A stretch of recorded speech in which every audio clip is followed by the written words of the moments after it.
제2의 원자력연구소로 불리는 문무대왕 과학연구소가 경북 경주시 간포읍에서 21일 착공했다. 전문가들은 탄소 중립 시대로 이행하는 과정에서 이번 기회에 혁신형 원자력 연구를 본궤도에 올려야 한다고 목소리를 높인다. 김부겸 국무총리는 이 자리에서 한국 원전 기술을 호의적으로 평가했다. 이날 착공한 문무대왕 과학연구소는 한국원자력연구원의 분원이다.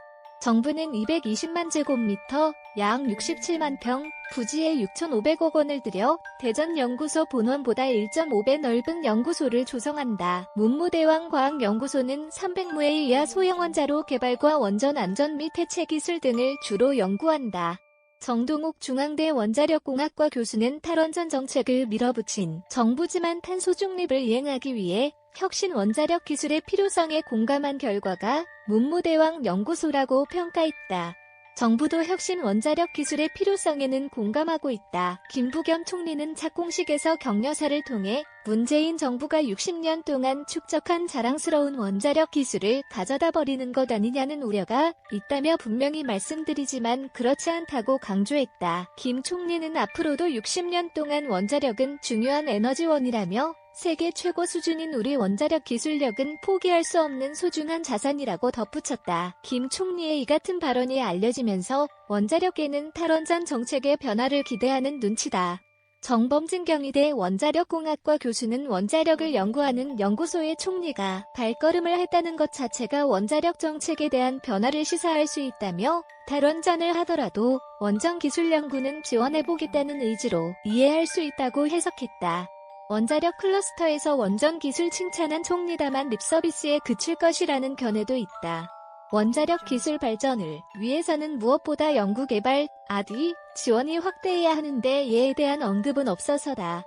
현재 원전 R&D 지원은 과학기술정보통신부의 원자력 중장기 연구개발 계획을 통해 수립된다. 이에 필요한 비용의 상당 부분은 원전 KWH 당 1.2원씩 적립하는 원자력 연구개발기금을 통해 충당한다.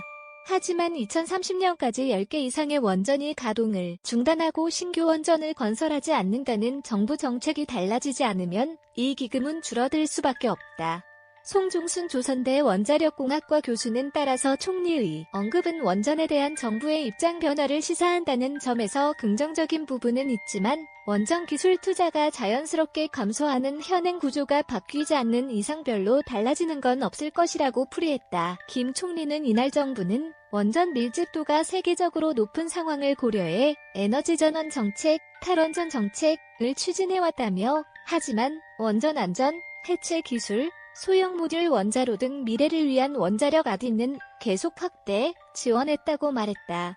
이에 대해 송종순 교수는 우리나라는 쓰지 않으면서 다른 나라에 사달라는 수출 방식이 얼마나 설득력이 있을지 모르겠고 원자력 R&D도 진전이 거의 없었다며 이번 언급을 계기로 정부가 미래 원자력 R&D를 확대하고 장기정책 목표를 수립하는 계기가 되면 좋겠다고 말했다. 연구개발기금 감소 추세 립서비스일 수도 최근 정부는 원자력 발전을 두고 미묘하게 입장을 선회하는 모습이다.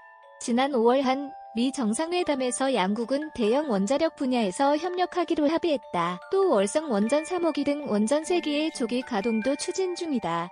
원자력안전위원회는 신한울 1호기 가동을 승인하고 최근 정비 중이던 신고리 4호기 재가동을 결정했다. 폭염으로 인한 전력난이 이 같은 정책 변화를 불렀다는 해석도 있다.